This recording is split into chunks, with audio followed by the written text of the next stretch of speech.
Integrals.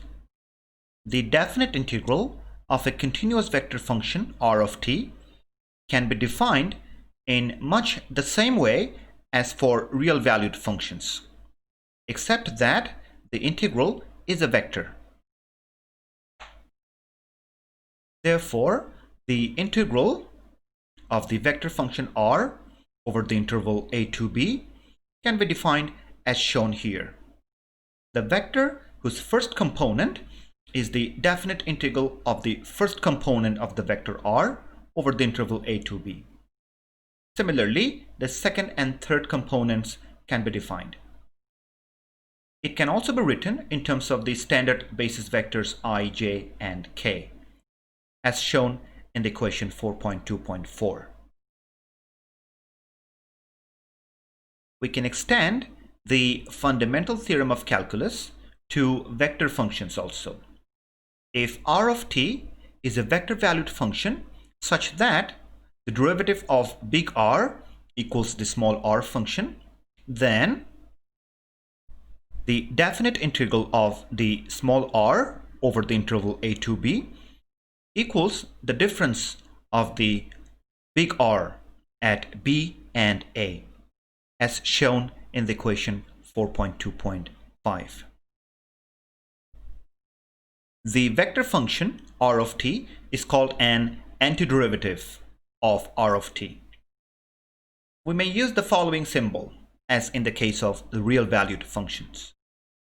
R of t equals the indefinite integral of r of t plus a constant. Here the constant is a constant vector of integration. Let's have a look at the proof of this theorem. Let r of t is a vector with components the big F, the big G, and the big H, such that its derivative is equal to the r of t. Then the equation gives the quality of these two vectors. Now when we equate the components of the vectors from each side, we get these three equations.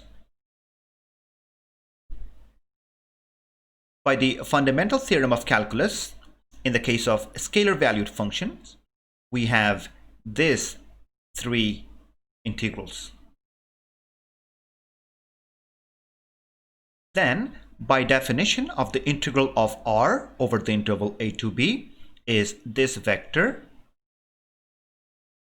and we can replace the first component of this vector by the expression shown above, namely f at b minus f at a, and the second component by this expression g of b minus g of a, and the third component by this third component shown here with the same color.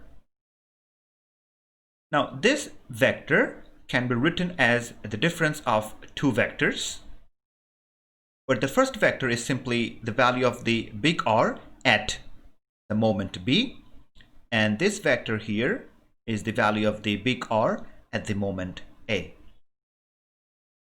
This concludes the proof of the fundamental theorem of calculus in the case of vector functions, with the big R is an antiderivative of the small r.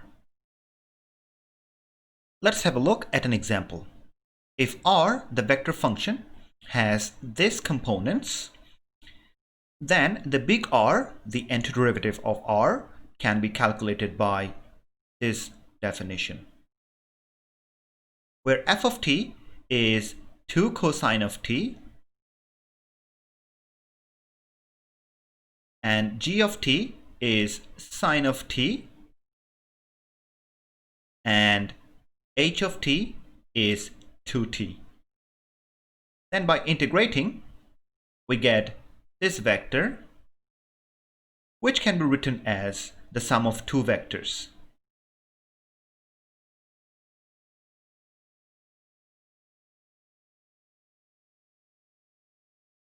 Or the antiderivative r of the small r is equal to 2 sine t times I minus cosine of t times j plus t squared times k, and the constant vector is the vector c. Now, by the fundamental theorem of calculus, equation 4.2.5 we just proved, we can write the integral of the small r function over the interval 0 to pi as the difference of the antiderivative values evaluated at pi over 2 and 0, as shown in equation 2.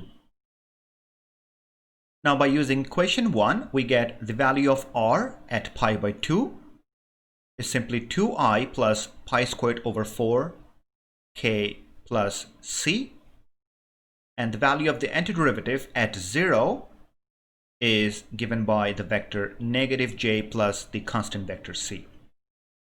And by equation 2, the value of the integral of the small r over the interval 0 to pi over 2 is the difference, which simplifies to the vector 2i plus j plus pi squared over 4k.